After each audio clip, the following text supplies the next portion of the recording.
توہین election commission case میں عمران خان، اسد عمر اور فواد چودھری کو 3 جنوری کو پیش ہونے کی ہدایت۔ اسد عمر نے عدالت میں معافی مانگی تو یہاں کیوں نہیں آتے؟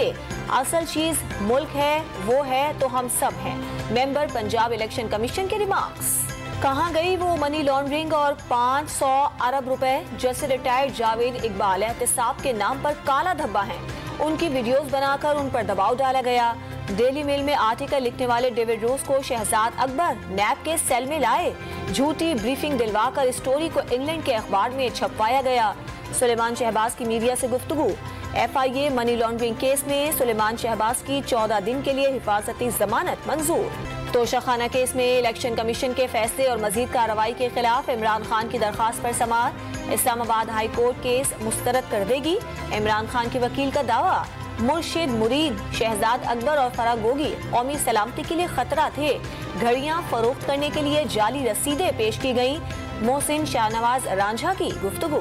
عمران خان پاکستان کے مقبول ترین لیڈر ہیں، ساتھ دیا ہے اور دیتے رہیں گے، ون مین شو کے بجائے پوری ٹیم کو ساتھ لے کر چلتا ہوں، نون لیگ کی طرح انتقامی سیاست کبھی نہیں کی۔ وزیر اعلیٰ پنجاب کی صوبائی وزیر محمد لطیف نظر سے گفتگو۔ اسمبلیاں بنانا اور توڑنا کوئی کھیل نہیں، اب الیکشن کی ضرورت نہیں رہی، جن لوگوں نے آسمان پر پہنچایا عمران خان انہیں گالیاں دے رہے ہیں۔ خواجہ سعد رفیق کی میڈیا سے گفتگو۔ وزیر اعظم شہباز شریف کچھ دیر بعد حیدرآباد سکھر موٹر وے کا سنگ بنیاد رکھیں گے، 30 ماہ میں منصوبہ مکمل کیا جائے گا۔ منصوبہ تکمیل سے قبل ہی کرپشن الزامات کی زد میں آ گیا۔ 200 ارب کی کرپشن کے الزام میں ڈپٹی کمشنر مٹیاری اور اسسٹنٹ کمشنر نیو سعید سمیت 1 درجن سے زائد سرکاری افسران کو گرفتار کر لیا گیا۔ وزیر اعظم کی زیر صدارت وفاقی کابینہ آج ریکوڈیک کے تاریخی معاہدے کی منظوری دے گی۔ معاہدے سے پاکستان پر عائد 10 ارب ڈالر کا جرمانہ ختم ہو جائے گا۔ اقتصادی رابطہ کمیٹی کے فیصلوں کی توثیق بھی ایجنڈے میں شامل۔ فواد حسن فواد اور ان کے اہل خانہ نے آمدن سے زائد اثاثوں کے ریفرنس میں لاہور کی احتساب عدالت میں بریت کی درخواستیں دائر کر دی۔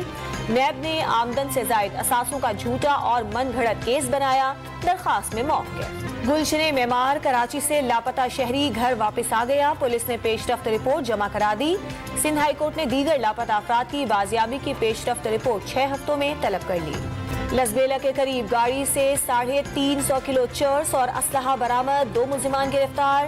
سنجانی ٹول پلازا کے قریب ٹرک سے 25 کلو چرس اور 7 کلو افیون پکڑی گئی۔ حیدرآباد میں ملزم سے 2 کلو سے زائد افیون اور چرس برآمد کر لی گئی۔ Sindh building control authority Karachi میں مخدوش عمارتیں خالی کرانے میں ناکام، وکیلوں کا جگہ خالی کرنے سے انکار، متبادل جگہ فراہم کرنے کا مطالبہ۔ ایس بی سی اے نے شہر عقائد میں سینکڑوں عمارتوں کو خطرناک قرار دے دیا، پہلے مرحلے میں ضلع جنوبی میں آپریشن کرنے کا اعلان۔ خیبر پختونخوا میں گیس کا بحران شدت اختیار کر گیا، رات 9 سے صبح 5 بجے تک سی این جی اسٹیشنز کو گیس کی فراہمی بند، گھریلو استعمال کے لیے بھی گیس دستیاب نہیں، چولہے ٹھنڈے رہنا معمول بن گیا۔ ملک میں سونے کی قیمتیں تاریخ کی ریکارڈ سطح پر پہنچ گئی، آنے والے دنوں میں سونا مزید مہنگا ہونے کی پیشگوئی، ڈالر مہنگا ہونے سے سونے کے کاروبار میں سرمایہ کاری مصنوعی رجحان میں اضافہ۔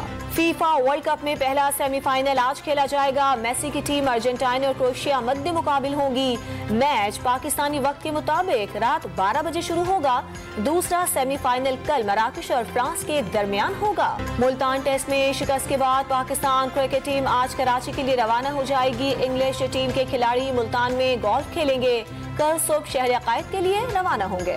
پارا چنار میں موسم سرما کی پہلی برف باری، ہر شہر نے سفید چادر اوڑھ لی، کراچی کو تیز ہواؤں نے جکڑ لیا، محکمہ موسمیات کی شام کو مزید سردی بڑھنے کی پیشگوئی۔